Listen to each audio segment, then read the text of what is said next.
tell me that I'm never. Halo semua, salam sejahtera Malaysia. Selamat datang ke channel Fels Lifestyle. Tuan-tuan dan puan, terima kasih kerana terus bersama di dalam channel ini. Baru-baru ini kita dikejutkan dengan berita duka cita di mana salah satu pemimpin dalam UMNO yang disahkan kritikal. Dan pada akhirnya berita duka cita ini semakin menjadi satu lagi kesedihan kepada rakyat Malaysia, terutamanya kepimpinan politik dan terutamanya kepada kepimpinan UMNO. Disahkan satu artikel daripada Malaysia Kini bertarikh Ogos 2, Adun Mahkota meninggal dunia. Salam takziah diucapkan.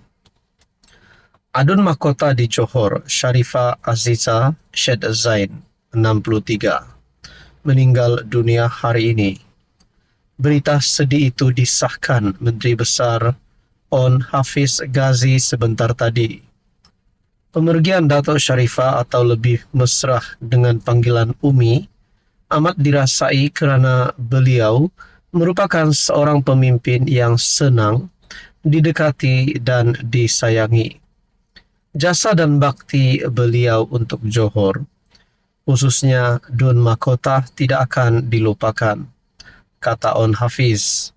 Terdahulu, Sharifah Azizah dilaporkan berada dalam keadaan kritikal dan dirawat di Hospital Enceh Besar Haja Kalsom di Johor akibat pendarahan dalaman.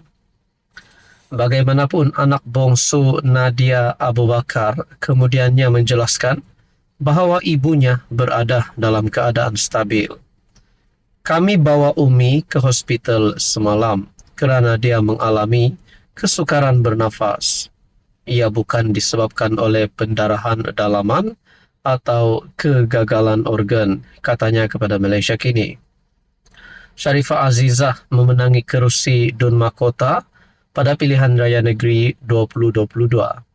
Sebelum itu dia berkhidmat sebagai Adun Penawar dari 2018 hingga 2022. Jenazah Sharifah Azizah akan dikebumikan selepas asar di Tanah Perkuburan Islam, Kampung Melayu, Keluang.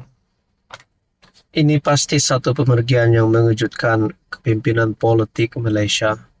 Tidak kiralah apa parti daripada kerajaan maupun pembangkang. Dan sudah pasti yang merasai pemergian ini adalah Presiden UMNO sendiri.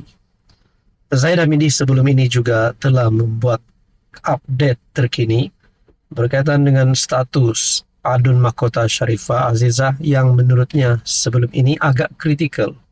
Ubat tidur sudah dihentikan menurut Ahmad Zahid. Dan baru-baru ini pula disahkan Adun Mahkota Sharifah meninggal dunia, pergi meninggalkan kita semua. Ini pasti satu pemergian yang mengejutkan ramai. Tuan-tuan dan puan, kita doakan supaya keluarga terus tabah menghadapi semua ini. Sekian saja untuk kali ini, teruskan bersama di dalam channel ini. Halo semua, salam sejahtera Malaysia, tuan-tuan dan puan-puan yang amat dihormati. Di Malaysia ini, mana-mana wakil rakyat, tidak kiralah ahli parlimen, tidak kiralah ahli Dewan Undangan Negeri, yang bergelar wakil rakyat ini perlulah menjaga status mereka sebagai wakil rakyat, kerana mereka dilihat oleh rakyat, dilihat oleh penyokong mereka itu sebagai seorang yang menjadi contoh dan teladan. Tidak kiralah wakil rakyat daripada pembangkang, wakil rakyat daripada kerajaan, itu tetap sama di mata penyokong dan terutamanya di mata seluruh rakyat Malaysia. Persoalannya, apa-apa pun salah laku ataupun kesalahan yang dilakukan oleh wakil rakyat, mereka perlu dikenakan hukuman, dikenakan tindakan undang-undang supaya itu adil bagi rakyat Malaysia.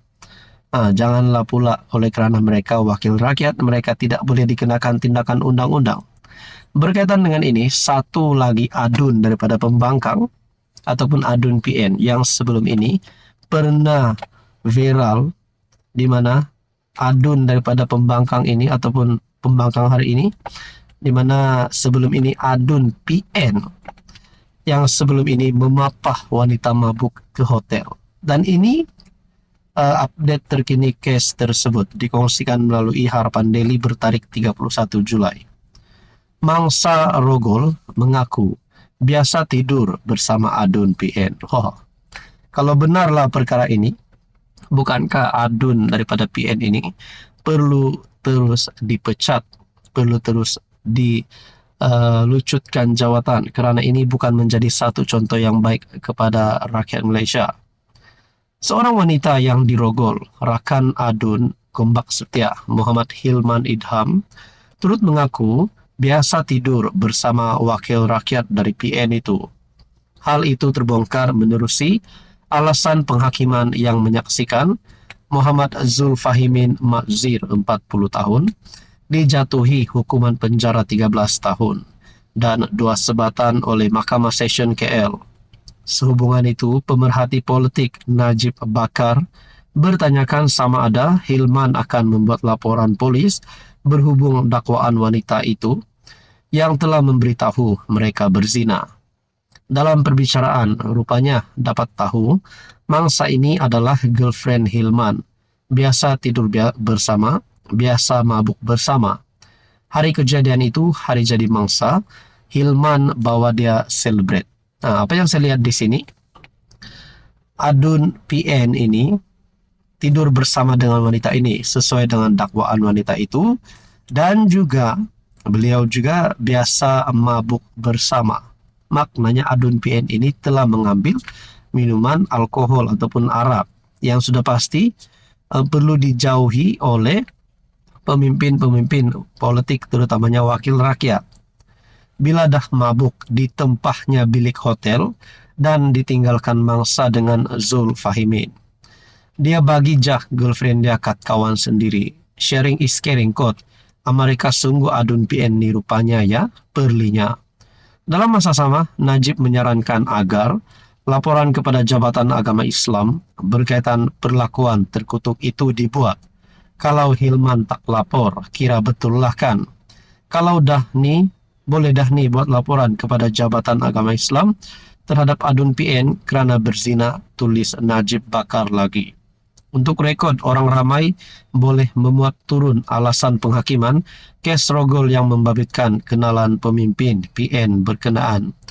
Menerusi dokumen mahkamah itu, Hilman menjemput wanita berkenaan untuk sambutan ulang tahun kelahiran di sebuah restoran di hotel berkenaan bersama tertuduh iaitu Zulfahimin dan beberapa lagi rakan lain pada penghujung 2020. Saudara-saudara, Anda boleh lihat melalui artikel Harapan Daily untuk berita sepenuhnya. Apa komen Anda berkaitan dengan isu ini? Sudah pasti kalau berkaitan dengan zina, berkaitan dengan arak adalah satu perkara yang sensitif, terutamanya bagi pemimpin politik. Apa komen Anda?